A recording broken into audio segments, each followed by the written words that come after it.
Good morning mga ka-quality. May papakita pala ako sa inyong cup na hindi ko na ipakita nung nakaraang video. Ito yon. Inuha ko to sa Maynila nung nakaraan din. Kasama na to kaso nakalimutan ko lang ipakita sa inyo. So ito yung new era natin na snapback. Snapback to.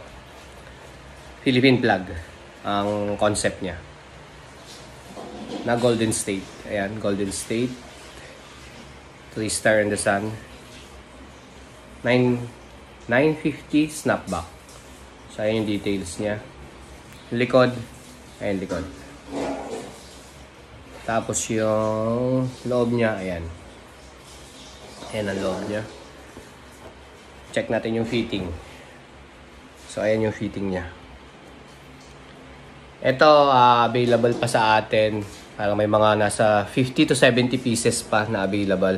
Sa mga gustong magpa-hook nito sa akin, ready to ship na siya, nandito na sa Pinas. PM nyo lang ako pagka gusto nyo umisco nito. Bali, 6,000. 6,000 ang price nito. Kasama na yung shipping. PM nyo lang ako kapag gusto niyo. Sa inyong cup natin. Golden State Warriors na Philippine flag. Ayan, ayan siya. Ayan side. Sa mga gusto mag-avail nito, PM nyo lang ako mga quality. Ayan lang. Bye.